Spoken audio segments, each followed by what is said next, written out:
chez Victor, donc je me présente. Donc là on est sur une exploitation d'environ 35 VL toute l'année, pour une référence laitière de 250 000 litres à l'hectare en AOP compté, avec une surface, une SAU totale d'environ 90 hectares.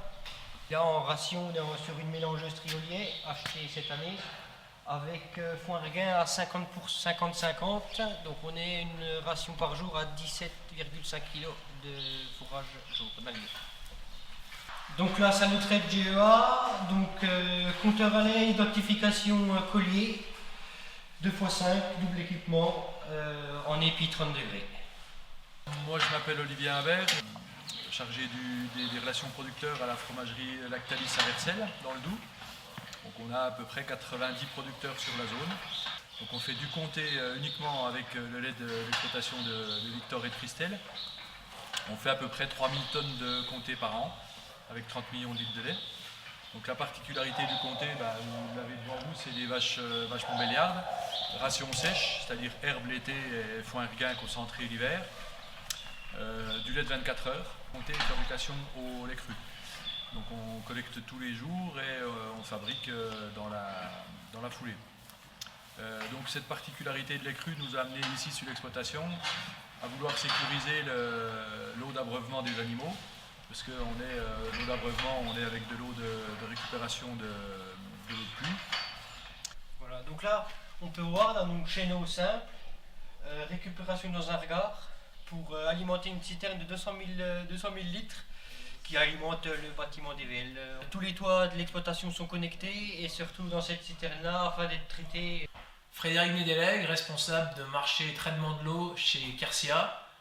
Voici le panneau dans lequel Victor a décidé d'investir pour le traitement de son eau sur son élevage.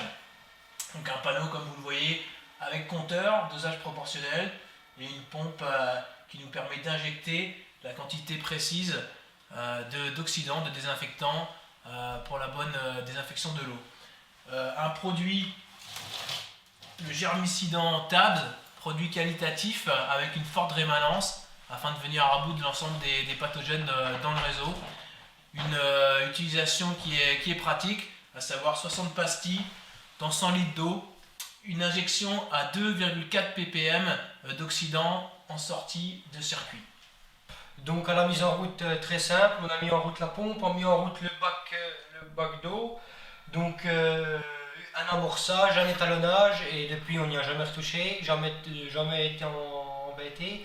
Environ sur un renouvellement tous les 20 jours environ, très simple, ça prend 2 minutes. Après au niveau du tableau, donc là on a l'indicateur du dosage effectué. On a un système bypass en cas de panne, donc ça veut dire qu'on peut couper le traitement pour passer en ligne directe. Donc ça en cas de panne c'est vraiment intéressant, donc ça veut dire qu'on se retrouve jamais sans eau. Donc là on voit vraiment ce qu'il y a dans les bacs, c'est vraiment de la poussière donc due au fourrage et à la paille. Donc vraiment pas d'eau qui dort, d'eau trouble, pas une couleur jaunâtre, marron clair quoi. Donc c'est vraiment agréable à regarder et puis on a déjà fait le test l'année dernière en mettant un abreuvoir derrière dans une auge toute simple et les vaches étaient amenées à se diriger vers un bac comme celui-ci, donc équipé du traitement de l'eau quoi. Là, on a fait un petit test là, donc pris comme ça en milieu de l'abreuvoir et normalement on ne devrait pas être trop mal suite à la couleur réceptionnée quoi. Chlore résiduel 1 ppm, résultat parfait qui garantit la qualité bactériologique de l'eau en fin de ligne.